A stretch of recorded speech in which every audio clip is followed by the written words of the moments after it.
Hello students, अब ये matrix का क्वेश्चन है, टिपिकल मैट्रिक्स, उसकी प्रॉपर्टीज जो होंगी।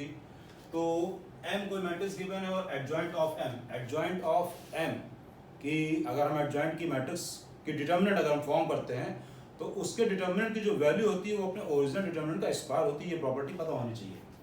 फिर ऑप्शंस गिवन है ए बी सी डी। ये ए गिवन है एडजॉइंट ऑफ एम का इनवर्स और एडजॉइंट ऑफ एम इनवर्स, ये दोनों तो सेम होते हैं, यानी कि 2 times of adjoint of M inverse को हमको प्रूव करना है माइनस है।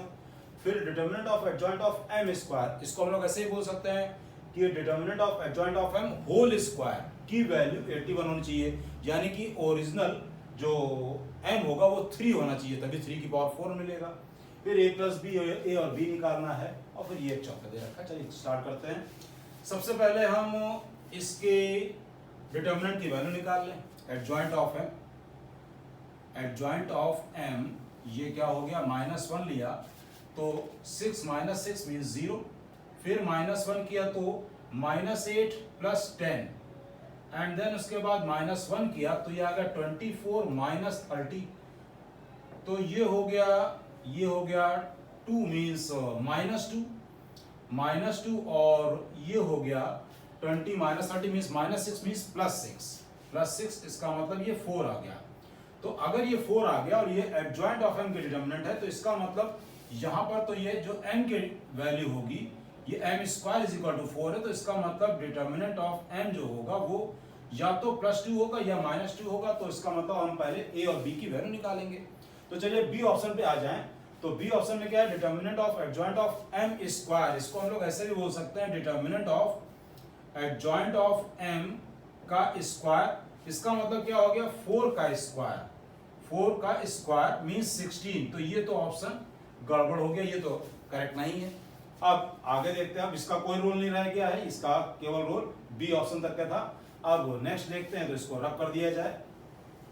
इसको रब कर देते हैं और अब यहाँ पर अब इस जगह पर ये m दे रखा और ये एडजॉइंट ऑफ m। तो चलिए पहले इसके हम एडजॉइंट निकालते हैं और उसको कंपेयर कर देंगे इससे, जिससे कि a और b निकल आए।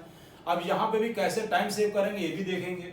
तो एडजॉइंट ऑफ m अगर हम कर रहे हैं तो क्या हो गया, यहाँ पे कोफैक्टर्स आ जाएंगे और उसका हम लोग कर देंगे ट्रांसपोज। अब हम अपने जरूरत वाले कोफैक्टर्स ही रखेंगे, बात को ध्यान रखें। इस जगह पर जो कोफैक्टर आएगा प्लस से स्टार्ट होता है, plus minus plus minus plus minus plus minus plus. तो यहाँ पर आएगा 2 - 3b। अब अगर हम यहाँ वाला रखते हैं तो यहाँ पे क्या आएगा 1 माइनस कुछ और आएगा। तो हमें उससे मतलब नहीं है, क्यों, क्योंकि यहाँ पे नंबर आ रहा है। तो इस जगह पर इस जगह को छोड़ दें। फिर यहाँ पे करेंगे तो b के टर्म में ही आ रहा है, तो इसलिए हमें इसकी भी जरूरत नहीं है। अब इस जगह पर क्या आएगा, यहाँ पे माइनस टाइम्स होता है, माइनस टाइम्स करेंगे तो क्या आ गया इसको, तो ये कितना आएगा 1 - ab मीन्स ab - 1। अब बाकी की हमको जरूरत नहीं, क्योंकि 1-2 इक्वेशन हमको इसी से मिल जाएंगी, a भी निकल आएगा b भी निकल आएगा। अब इसका ट्रांसपोज कर दे और उससे कंपेयर कर दें तो ये आ गया 2 - 3b और यहाँ पर आ गया ab - 1 और बाकी इधर से हमको कोई मतलब नहीं है, यहाँ से ये सब बेकार है हमारे लिए। कंपेयर कर दे अब इसको तो 2 - 3b = आ गया -1, इसका मतलब b की वैल्यू तो 1 आ गई। अब ab - 1 = 1 और b ऑलरेडी 1 है, तो इसका मतलब a की वैल्यू 2 आ गई। a की वैल्यू 2, b की वैल्यू 1, तो इसका मतलब c ऑप्शन तो करेक्ट हो गया। अब हम लोग इसके डिटर्मिनेंट की वैल्यू निकालेंगे। तो a की वैल्यू 2 और b की वैल्यू 1। तो अब इसको भी रब कर दिया है, इसका भी अब कोई रोल नहीं रह गया है। बस ये दिमाग में रखना है कि a की वैल्यू 2 है। अब आगे इसके बाद अब यहाँ पर डिटर्मिनेंट इज इक्वल टू ये हो गया 0 1 3 1 2। b की वैल्यू 1 थी और a की वैल्यू 2 3 और ये 1 आ गया। दिस इज इक्वल टू ये तो 0 ही है। फिर -1 लिया तो कितना आ गया 1 - 9 मीन्स -8। फिर +2 लेंगे तो ये आ गया 1 - 6 मीन्स -5। -5 मीन्स ये हो गया -10 और +8 मीन्स -2 आया है, -2 आ गया। अब -2 ये हमको इसके डिटर्मिनेंट की वैल्यू मिल गई। अब एडजॉइंट ऑफ m का inverse is equal to m upon determinant of M, ये फॉर्मूला हमको पता होना चाहिए, और इसकी वैल्यू आ गई है -2 मीन्स -m/2, और ये हो या फिर एडजॉइंट ऑफ m का इनवर्स लिखा हो, ये दोनों एक ही चीज है। This is equal to also -m/2, तो -m/2 मीन्स -m, तो ये भी करेक्ट हो गया। अब बात आती है डी ऑप्शन करेक्ट होगा या नहीं होगा, इसमें थोड़ी वर्किंग है, ठीक है, ओके करा जाए इसको। अब m ये रही, m ये हो गई मैट्रिक्स, और इसके बाद है अल्फा बीटा गामा, इसको थोड़ा वर्किंग करनी पड़ेगी।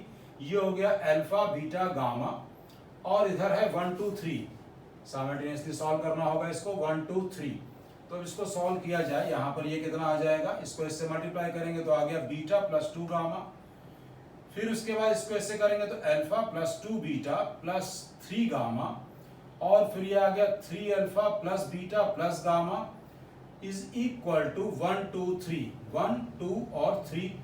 तो बीटा और गामा में ये एक रिलेशन तो पता ही है, इन दोनों से बीटा और गामा में एक और रिलेशन निकाल लें। कहने का मतलब ये आ गया 3 alpha plus 2 beta plus gamma is equal to 3 है, और ये दे रखा alpha plus 2 beta, alpha plus 2 beta plus 3 gamma is equal to 2।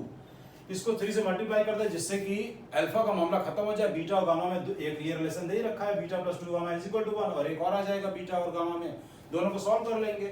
तो इसको 3 से मल्टीप्लाई कर दिया तो 3 alpha plus 6 beta plus 9 gamma is equal to 6, और ये हो गया 3 alpha plus beta plus gamma is equal to 3। अब सब्ट्रैक्ट कर दे अगर तो ये आ गया 5 beta plus 8 gamma is equal to 3। एक ये इक्वेशन हो गई, और दूसरी इक्वेशन ये है कौन सी, beta plus 2 gamma is equal to 1।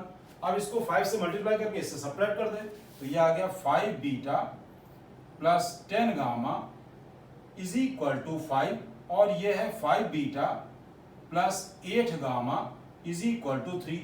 जब सब्ट्रैक्ट किया तो 2 gamma is equal to 2 means gamma की वैल्यू 1 आ गई। Once you have the one of alpha beta gamma after that, तो निकल ही आएगा सब। गामा की वैल्यू 1 अगर हम यहाँ पुट कर देंगे तो बीटा आ गया -1, बीटा -1 आ गया, बीटा -1 अब हम पुट कर दें, किसी में भी पुट कर दे, इसी में पुट कर देते हैं, इसमें पुट कर दें अगर हम लोग तो अल्फा और बीटा है -2 हो जाएगा, plus 3 gamma means plus 3 is equal to 2।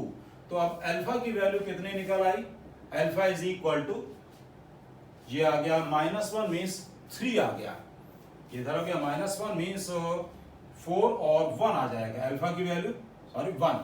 तो अब alpha minus beta plus gamma, alpha minus beta plus gamma ये कितना हो गया 1 माइनस बीटा की वैल्यू -1 थी तो +1 और प्लस गामा मीन्स 1, इसका मतलब ये 3 आ गया। तो क्या है भाई अल्फा माइनस, तो ये भी सही हो गया।